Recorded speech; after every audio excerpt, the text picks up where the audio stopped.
که تاسو هم د چاولو شوقیان یې نو دا ویډیو تاسو لپاره ده. که تاسو وایئ چې موږ بهترین چاولې تیاری کړو چې د هغې غوښه هم نرمه او ذایقه هم برابر وي، نو په دې طریقه باندې تاسو دا چڼې میوې والا چاولې تیاری کړئ. نن موږ په دې ویډیو کې تیاری کړي دي، ټوله طریقه تاسو شیر کوو. نو په دې طریقه تیاری کړئ، تاسو چاولې به ډېرې بهترین راځي. د ټول نه پیله به راوالی غوښه، هغه به یو کوکر ته ور واچوئ، مالګه به ورته ور واچوئ او په دې باندې به سر کېدوئ.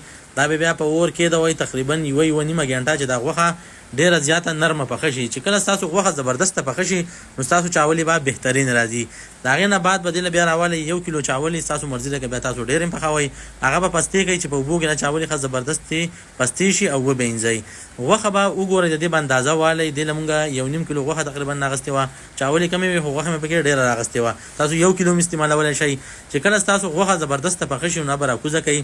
بیا به یو بله پتیله راوالی، هغه به په اور د پاسه کېدوئ، هغې ته به غوړي ور واچوئ او بیا به پیاز ور واچوئ. چې پیاز کله رنګ بدل کړي تاسو ته پته ولګي چې اوس پیاز پاخه شو، د هغې نه بعد چې کومه غوښه ده هغه به راوړئ او دې پیاز ته بیا ور واچوئ. تقریبا 3-4 منټه به په دې پیازو کې دغه غوښه مکس کړئ چې دې ذایقه بهترینه راشي. د هغې نه بعد چې کومه شوروا ده هغه به دې پیازو ته او غوښې ته ور واچوئ. دا به نن موږ پخوو په دغه شوروا کې. په شوروا که ستاسو کمی نو تاسو پکې بیا اوبه ور اچوئ. تقریبا چې کیلو چاولي نو 2 کیلو خو مخکې ما ویلو چې دې ته به اوبه ور اچوئ. نو نن زموږ په دې چاولو باندې بیخي حد تمام شوی و. د دې ذایقه هم ډېره مزناکه وه او چاول هم ډېرې بهترینې راغلې وې. د هغې نه بعد چې کومه شوروا وه هغه مې راوړه او دې غوښې ته مې ور واچوله. بیا شوروا چونکې لږه کمه وه نو یو جیک اوبه مې هم راوړې او دې ته مې ور واچولې.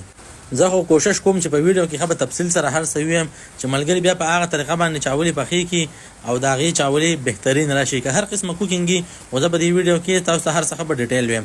د هغې نه بعد یو 2 چمچه زیره به ور واچوئ زنکۍ، او بیا یو 2 چمچه ګرمه چې کومه مساله ده هغه به راوړئ، دې چاولو ته بیا ور واچوئ. مالګه به ور واچوئ یو 2 چمچه، بیا په دې باندې سر کېدوئ چې دا ښه زبردست دا مسالې پخې شي.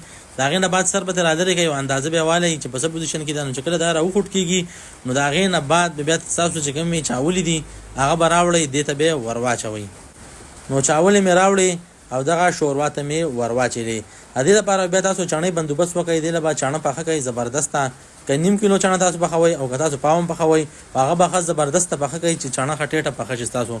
نو دا تاسو وګورئ زمونږ چڼه ښه زبردسته پخ شوې وه او هغه هم راوړه، دې چاولو ته هم ور واچوله. د هغې نه بعد وس کې کشمش به راوړئ، پاکې صفا به یې وینځئ. تقریبا که تاسو پاو ور اچوئ که هر څونه ور اچوئ ستاسو مرضي ده. نو کشمش او دا چڼه غوښه چاول په خپل منځ کې به یې ښه زبردسته مکس کړئ او دا زبردستې پخې شي. نو دا تاسو وګورئ زمونږ چې کوم چاولې دي هغه تیارېدو وله دي. دا ما لږې مکس کړې او د هغې نه بعد به دې له مونږ ورکوو دم. دا په دم باندې ږدو 20-25 منټ به دې له مونږ دم کوو. نو د دغه سر نه به تاسو څه پاکه کپړه تاو کوئ د پتیلې د سر نه او هغه په دې باندې کېدوئ چې دا خاص زبردست دم والي. د هغه ملګرو مونږ یو ځل بیا شکریه ادا کوو چې مونږ ته ښه کمنټسونه کوي، زموږ ویډیوګانې شیر کوي او مونږ له سپورټ راکوي. زموږ هم همیشه دغه کوشش وي چې بهترین کوکینګ وکړو او تاسو هغه پوخ کوئ او انجوی کوئ او خوند او مزې ترې والئ. نو فاینلي زموږ چې کم چاولې وي هغه تیار شوې. د دې رزلټ په ستاسو شیر کوو چې دې ذایقه څنګه ده، د دې چاولې څنګه پخ شوي دي او د دې غوښه څنګه پخ شوې ده. نو ماشاءالله لوک ډېر مزیدار دی، ډېر ښکلی بوی ترې راځي، خوشبویي ترې هم ډېره بهترینه راځي او چاول یې ډېرې ښکلې پخ شوي دي. نو دا تاسو وګورئ د دې چې کومې وس کې کشمش مونږ واچولې او چاڼه یې ښه بهترینه وه. که د دې د غوښې مونږ خبره وکړو نو غوښه یې هم ډېره بهترینه پخ شوې ده. ځکه دې چاولو نن خبره وکړم د دې په ذایقه باندې حد تمام شوی. تاسو خامخا په دې طریقه چاولې پخې کوئ. د هغه ملګرو موږ ډېره زیاته شکریه ادا کوو چې موږ لایک کمنټ شیر راکوئ. که ستاسو زموږ نننۍ ویډیو خوښه شوي لایک کمنټ شیر ولا ورکوئ او په دې طریقه تاسو خامخا یو ځل چاول ټرای کوئ. ډېره مهرباني. والسلام.